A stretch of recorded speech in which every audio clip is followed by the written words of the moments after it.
ಪ್ರಜ್ವಲ್ ರೇವಣ್ಣ ಬಗ್ಗೆ ಮೌನ ಮುರಿದಂತಹ ಬಿಜೆಪಿ ಕಾನೂನನ್ನ ಗೌರವಿಸಬೇಕು ಅಂತ ಹೇಳಿರುವಂತಹ ಕೇಂದ್ರ ಸಚಿವ ವಿ ಸೋಮಣ್ಣ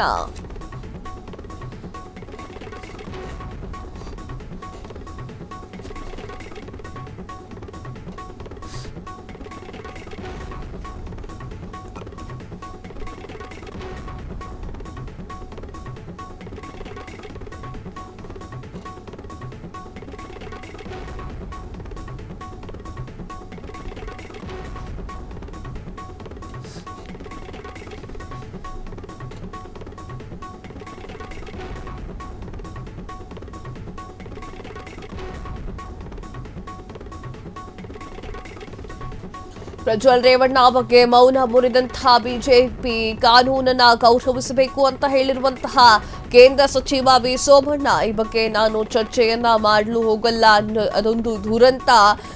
ಕಾನೂನು ನೆಲೆಯಲ್ಲಿ ನಾವು ಬದುಕಬೇಕಿದೆ, ಇದು ಆಗಬಾರ್ದಿತ್ತು ಆದ್ರೆ ಆಗಿದೆ, ನೋವಿನ ಸಂಗತಿ. ದೊಡ್ಡಬಳ್ಳಾಪುರದಲ್ಲಿ ಕೇಂದ್ರ ಸಚಿವ ವಿ ಸೋಮಣ್ಣ ಅವರ ಹೇಳಿಕೆ ಇದಾಗಿತ್ತು. ಎಸ್ ವೀಕ್ಷಕರೇ, ರೇವಣ್ಣ ವಿಚಾರವಾಗಿ ಸಾಕಷ್ಟು ವಿಚಾರ ಮುನ್ನೆಲೆಗೆ ಬರ್ತಾ ಇದೆ. ಅದರಲ್ಲಿ ಈಗ ರಾಜಕಾರಣಿಗಳು ಮಾತನಾಡ್ತಾ ಇರುವಂತದ್ದು. ವಿ ಸೋಮಣ್ಣ ಅವರು ಮಾತನಾಡಿದ್ದಾರೆ. ಪ್ರಜ್ವಲ್ ರೇವಣ್ಣ ಬಗ್ಗೆ ಮೌನವನ್ನ ಮುರಿದಂತಹ ವಿ ಸೋಮಣ್ಣ ಅವರು ಈ ಬಗ್ಗೆ ನಾನು ಚರ್ಚೆ ಮಾಡಲು ಹೋಗಿಲ್ಲ, ಅದೊಂದು ಸ್ವಲ್ಪ ದುರಂತ.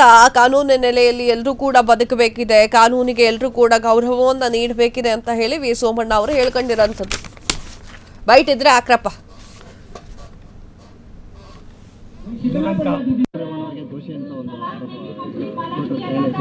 ಒಂದು ನಾನು ಅದ್ರ ಬಗ್ಗೆ ಚರ್ಚೆ ಮಾಡೋಕ್ಕಾಗೋದಿಲ್ಲ. ದುರಂತ ಎಷ್ಟು ಮಟ್ಟಿಗೆ ಸರಿ ಅನ್ನೋದಕ್ಕಿಂತ ಹೆಚ್ಚಾಗಿ ಕಾನೂನನ್ನು ನಾವು ಗೌರವಿಸಲೇಬೇಕು. ಕಾನೂನಿನ ನೆಲೆಯಲ್ಲೇ ನಾವು ಬದುಕಬೇಕಾಗಿದೆ. ಆಗಿರೋದ್ರಿಂದ ಇದಾಗಬಾರ್ದಾಗಿತ್ತು, ಇದು ನೋವಿನ ಸಂಗತಿ. ಇದನ್ನು ನಾವು ಸ್ವೀಕಾರ ಒಂದು ನಾನು ಅದ್ರ ಬಗ್ಗೆ ಚರ್ಚೆ ಮಾಡೋಕ್ಕಾಗೋದಿಲ್ಲ. ದುರಂತ ಎಷ್ಟು ಮಟ್ಟಿಗೆ ಸರಿ ಅನ್ನೋದಕ್ಕಿಂತ ಹೆಚ್ಚಾಗಿ ಕಾನೂನನ್ನು ನಾವು ಗೌರವಿಸಲೇಬೇಕು. ಕಾನೂನಿನ ನೆಲೆಯಲ್ಲೇ ನಾವು ಬದುಕಬೇಕಾಗಿದೆ. ಆಗಿರೋದ್ರಿಂದ ಇದಾಗಬಾರ್ದಾಗಿತ್ತು, ಇದು ನೋವಿನ ಸಂಗತಿ. ಇದನ್ನು ನಾವು ಸ್ವೀಕಾರ ಒಂದು ನಾನು ಅದ್ರ ಬಗ್ಗೆ ಚರ್ಚೆ ಮಾಡೋಕ್ಕಾಗೋದಿಲ್ಲ. ದುರಂತ ಎಷ್ಟು ಮಟ್ಟಿಗೆ ಸರಿ ಅನ್ನೋದಕ್ಕಿಂತ ಹೆಚ್ಚಾಗಿ ಕಾನೂನನ್ನು ನಾವು ಗೌರವಿಸಲೇಬೇಕು. ಕಾನೂನಿನ ನೆಲೆಯಲ್ಲೇ ನಾವು ಬದುಕಬೇಕಾಗಿದೆ. ಆಗಿರೋದ್ರಿಂದ ಕ್ಷಣ ಕ್ಷಣದ ಸುದ್ದಿಗಳಿಗಾಗಿ ಫ್ರೀಡಂ ಟಿವಿ ಸಬ್ಸ್ಕ್ರೈಬ್ ಮಾಡಿ, ಲೈಕ್ ಮಾಡಿ ಹಾಗೂ ಫಾಲೋ ಮಾಡಿ. ಹೊಸ ಸುದ್ದಿಗಳ ನೋಟಿಫಿಕೇಶನ್ಗಾಗಿ ಬೆಲ್ ಐಕಾನ್ ಮೇಲೆ ಕ್ಲಿಕ್ ಮಾಡಿ.